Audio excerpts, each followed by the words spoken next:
आपके स्क्रीन पर दिख रही लड़की का नाम गीतिका शर्मा है।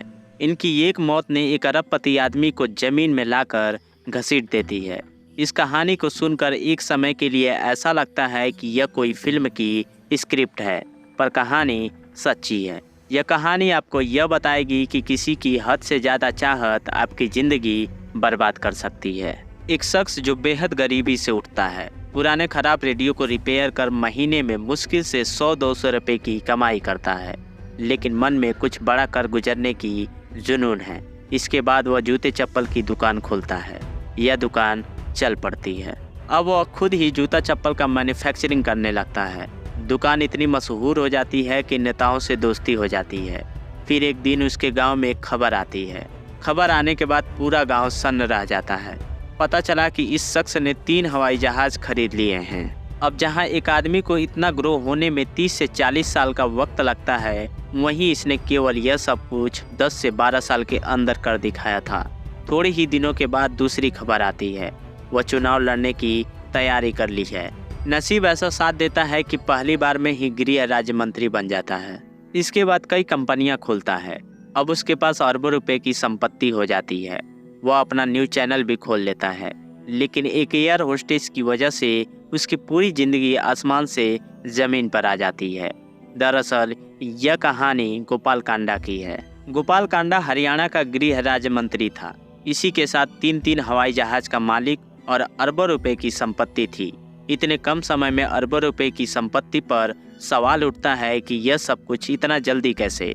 तो इसके पीछे की कहानी किसी फिल्म की स्क्रिप्ट से कम नहीं है। गोपाल कांडा सिरसा के एक आम परिवार से आते हैं। परिवार की हालत बेहद खराब थी, इसलिए गोपाल कांडा और उसका भाई मिलकर एक रेडियो रिपेयर की दुकान खोलते हैं। लेकिन दुकान उतना चली नहीं, इसलिए इसके बाद वह जूते चप्पल की दुकान खोली। इस बिजनेस में उसे थोड़ी बहुत सफलता मिलनी नजर आई। इसके बाद उसने सोचा क्यों ना खुद ही जूता चप्पल बनाने का काम करे। फिर क्या था, उसने इसकी फैक्ट्री डाल ली। गोपाल अपने ही फैक्ट्री के जूते चप्पल अपने शोरूम में बेचने लगा। इस सफलता के दौरान में उसकी नेताओं के साथ थोड़ी बहुत पहचान शुरू हुई। इस जान पहचान में वह नेताओं के लिए भी जूते चप्पल सप्लाई करने लगा। इस सिलसिले में उसकी मुलाकात हरियाणा के दिग्गज नेताओं के साथ हो गई। गोपाल कांडा की पहली मुलाकात हरियाणा के नेता बंसीलाल के बेटे से हुई। बंसीलाल उस समय रेल मिनिस्टर और हरियाणा के चीफ मिनिस्टर भी रहे थे। अब सीएम के बेटे के साथ दोस्ती से गोपाल कांडा का कद और बढ़ गया। इस बीच बंसीलाल की सरकार चली गई। अब हरियाणा में विपक्षी पार्टी के ओम प्रकाश चौटाला मुख्यमंत्री बने। इसलिए कांडा ने भी बंसीलाल के बेटे को छोड़ ओम प्रकाश चौटाला के बेटे से दोस्ती कर ली। नेताओं से पहचान की वजह से गोपाल कांडा का बिजनेस भी ग्रो करने लगा। इसी बीच में गोपाल के जीवन में एक बहुत बड़ा मोड़ आता है। अब क्योंकि गोपाल कांडा की चीफ मिनिस्टर के बेटे के साथ अच्छी खासी दोस्ती थी, इसी दौरान में एक आईएएस ऑफिसर सिरसा में ट्रांसफर होकर आए। उस ऑफिसर से गोपाल कांडा की बड़ी गहरी दोस्ती हो गई। लोग कहते हैं कि सिरसा में उसने बहुत फायदे पहुंचाए। जब उस आईएएस ऑफिसर का गुरुग्राम में पोस्टिंग हुई, तब भी उसने वहां पर जमीन उसे सस्ते में दिलाया। उस आईएएस ऑफिसर के सहारे गोपाल कांडा एक तरह से प्रॉपर्टी डीलिंग में भी घुस गया। इन सब से उसने बेइंतहा पैसे कमाए। तभी 2007 में खबर आती है कि गोपाल कांडा ने MDLR के नाम पर अपनी एयरलाइन कंपनी खोल दी है। इस कंपनी में 3 जहाज उसने खरीदे हैं। गोपाल इस कंपनी को अपने पिता के नाम पर रखी थी, जो कि मुरलीधर लखरान था। गोपाल कांडा दिन दोगुना रात चौगुना ग्रोथ कर रहा था। उसने इस बीच में 40 से 45 कंपनियां खोल देता है। उसने अपना एक न्यूज़ चैनल भी खोल दिया। इस न्यूज़ चैनल में उसको हीरो की तरह प्रोजेक्ट किया जाने लगा। गोपाल कांडा की लोकप्रियता बढ़ने लगी। हर शख्स उसे पहचानने लगा। तब उसे लगा कि पॉलिटिक्स में उतरना चाहिए। यहाँ भी उसकी नसीब साथ दे देती है। 2009 में हरियाणा में इलेक्शन हुआ। इस इलेक्शन में गोपाल सिरसा से इंडिपेंडेंट कैंडिडेट के तौर पर खड़ा हुआ और जीत गया।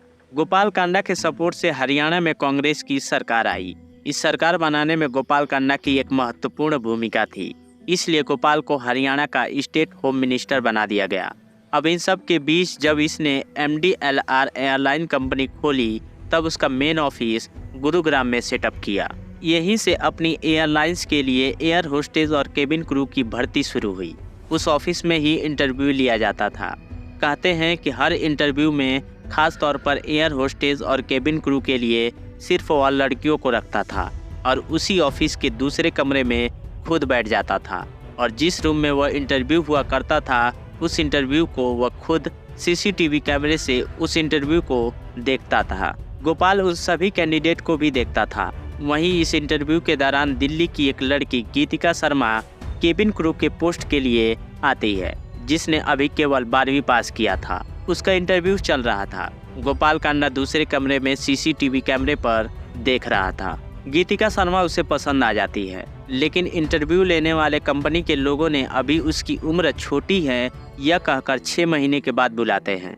लेकिन गोपाल कांडा ने कहा कि नहीं, यह बिल्कुल फिट है, इसको अपॉइंटमेंट लेटर दे दो। गोपाल कांडा के कहने पर उसको अपॉइंटमेंट लेटर दे दिया जाता है। इसके साथ ही गीतिका को उस कंपनी में अच्छी खासी सैलरी पर रख लिया जाता है। अब गोपाल कांडा के दिमाग में कुछ और ही था। गीतिका कुछ ही दिनों में उस कंपनी की सबसे खास शख्स हो जाती है। गोपाल कांडा उसे बहुत ही जल्द केबिन क्रू से हटाकर एयर होस्टेस बना देता है और उसके थोड़े ही दिनों के बाद उसको वह कंपनी का डायरेक्टर बना देता है। यह बहुत ही अजीब था, क्योंकि गीतिका को आए हुए कुछ खास वक्त नहीं हुआ था, पर वह कंपनी के डायरेक्टर पोजीशन तक पहुंच जाती है। इसके बाद गीतिका का गोपाल के घर आना जाना शुरू होता है। गोपाल ने गीतिका को BMW कार भी देता है, लेकिन दूसरी तरफ MDLR एयरलाइन कंपनी की कुछ खास प्रदर्शन नहीं था। गीतिका को अच्छे एयरलाइन कंपनी में एयर होस्टेस बनना था, इसलिए वह कंपनी को छोड़ना चाहती थी, पर गोपाल कांडा उसकी सैलरी इंक्रीमेंट करके रोक लेता है। लेकिन फिर वह 1 साल के बाद वहां से निकलना चाहिए, पर गोपाल कांडा ऐसा नहीं चाहता था। उसको रोकने के लिए हर संभव कोशिश करता था। उसके लिए महंगे गिफ्ट्स, यहाँ तक कि गोपाल ने उसको BMW कार भी दिया था। इसी बीच में गीतिका उस कंपनी को छोड़ देती है और वहाँ से दुबई के एमिरेट्स में ट्रेनिंग के लिए चली गई। गोपाल कांडा को यह जानकर बहुत बुरा लगा, इसलिए गीतिका को वापस लाने के लिए मनाने लगा, लेकिन गीतिका आने के लिए तैयार नहीं हुई। फिर उसके बाद गोपाल ने एमिरेट्स के पास गीतिका के कैरेक्टर को लेकर सवाल उठाने लगा, इसलिए एमिरेट्स ने गीतिका को हटा दिया और उसे वापस भेज दिया। गीतिका के इंडिया आने के बाद गोपाल फिर उसके पीछे पड़ जाता है, लेकिन गीतिका इसके लिए तैयार नहीं थी। यह सब कुछ चल रहा था, तभी 4 अगस्त 2012 को अचानक गीतिका के घर में गीतिका की लाश पंखे से झूलती मिलती है। इसकी खबर तुरंत पुलिस को दी जाती है। कुछ ही देर में पुलिस मौके पर पहुंच जाती है, कमरे की तलाशी लेती है। बेड के कोने में एक सुसाइड नोट मिलता है। सुसाइड नोट पढ़ने के बाद पुलिस के लिए एकदम सीधा केस था, इसको सुलझाने की जरूरत नहीं थी। लेकिन यह कहानी एक नई मोड़ ले लेती है। दरअसल गीतिका ने उस सुसाइड नोट में अरुणा चड्ढा और गोपाल गोयल कांडा को जिम्मेदार बताई थी। उसका कहना था कि इन दोनों ने अपने फायदे के लिए मेरा इस्तेमाल किया है, अब वह मेरे परिवार वालों को नुकसान पहुंचाना चाहते हैं। अब उस सुसाइड नोट में 2 नाम है, गोपाल कांडा और अरुणा चड्ढा। अरुणा चड्ढा भी इसी MDLR कंपनी में एम्प्लॉय के तौर पर काम करती थी और गोपाल की बहुत ही करीबी हुआ करती थी। जब यह सुसाइड हुआ उस वक्त गोपाल कांडा हरियाणा का गृह राज्य मंत्री था। पुलिस के हाथ में सुसाइड नोट था, फिर भी पुलिस गोपाल कांडा को गिरफ्तार नहीं करती है। गोपाल कांडा अपने घर में बैठा हुआ था। इस बीच 5 दिन बीत गए। 5 दिन के बाद पुलिस के ऊपर गोपाल को गिरफ्तार करने का प्रेशर पड़ने लगा, लेकिन गिरफ्तार किसी आम इंसान को नहीं करना था, बल्कि एक राज्य के गृह मंत्री को करना था। इसको लेकर बहुत जगह आवाजें उठी। तब आखिरकार दिल्ली पुलिस 5 दिन के बाद गोपाल कांडा से पूछताछ करने का फैसला करती है। अब जैसे ही यह खबर गोपाल कांडा को मिलती है, वैसे ही 5 दिन तक अपने घर में बैठा गोपाल कांडा गायब हो जाता है। अब पुलिस उसकी छानबीन में लग जाती है। पुलिस कांडा के दिल्ली, गुड़गांव, सिरसा सारे ठिकानों पर छापेमारी करती है, पर कहीं भी उसका पता नहीं चलता है। इस बीच करीब 10 दिन बीत जाता है। तभी अचानक एक दिन गोपाल कांडा का एक मैसेज आता है कि वह सोमवार के दिन इतनी तारीख को इतने बजे अशोक विहार पुलिस स्टेशन में सरेंडर करेगा, उसके पहले नहीं करेगा। यह एक तरह से पुलिस के लिए चैलेंज था कि उस तारीख और उस समय से पहले उसे पकड़ के दिखा दे। अब यह खबर मीडिया की मेन हेडलाइन बन जाती है। अशोक विहार पुलिस स्टेशन के बाहर मीडिया के सारे OV वैन उस मूवमेंट को कैप्चर करने के लिए तैयार थे। इधर दूसरी तरफ दिल्ली पुलिस उसको सरेंडर करने से पहले ही कोशिश में थी कि उसे गिरफ्तार कर ले, इसलिए पुलिस की टीम हर जगह तैनात थी। मीडिया के सारे कैमरे ऑन थे, पर वह तय वक्त में नहीं आया। करीब उससे 2-3 घंटा आगे निकल गया। पुलिस को लगा कि वह झूठ बोल रहा था। तभी रात करीब 1 बजे अचानक गोपाल कांडा अपने न्यूज चैनल के ओवी वैन से बाहर आता है। ओवी वैन बिल्कुल पुलिस स्टेशन के बाहर आकर खड़ी थी। वह अशोक विहार पुलिस स्टेशन में सरेंडर करता है। पुलिस उसे पकड़ नहीं सकती थी। मीडिया के कैमरे ऑन थे। उसने जैसा कहा था वैसा ही किया।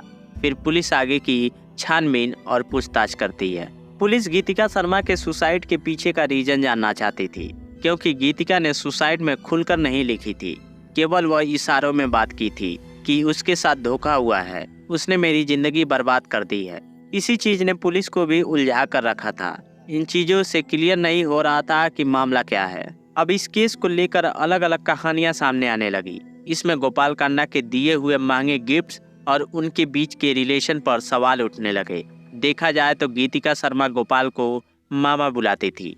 इस दौरान में इन सारी चीजों के बीच अचानक गीतिका शर्मा की मां अनुराधा शर्मा की मौत हो जाती है। अब पुलिस अनुराधा शर्मा की मौत की जांच करती है। आखिर में पुलिस इस नतीजे पर पहुंचती है कि गोपाल कांडा गीतिका पर फिदा था और इन दोनों के बीच में एक रिश्ता था। लेकिन गीतिका इससे बाहर निकलना चाहती थी। वह अच्छे कंपनी में काम करना चाहती थी, पर गोपाल कांडा उसको खुद से अलग नहीं जाने देना चाहता था और इसलिए उसको धमकाया करता था। इन चीज़ों को लेकर गीतिका बहुत परेशान थी, जिस वजह से उसने यह कदम उठा लिया। दिल्ली पुलिस ने अपनी पूरी जांच के बाद अदालत में चार्जशीट दायर करती है। उस चार्जशीट में गीतिका शर्मा की मौत के दोषी गोपाल कांडा और अरुणा चड्ढा को बनाया गया। अब इस सब के बीच केस में एक नया मोड़ आता है। अचानक से पुलिस के पास पड़े सबूत गायब हो जाते हैं। इसके पीछे उस वक्त के मामले की जांच कर रहे एसपी को जिम्मेदार बताया गया। इस वजह से कोर्ट ने रिटायर एसपी का पेंशन रोकने तक के आदेश जारी करने पड़े। इस केस पर कई लोगों ने सवाल उठाया कि दिल्ली पुलिस गोपाल कांडा को बचाने की कोशिश में लगी हुई थी।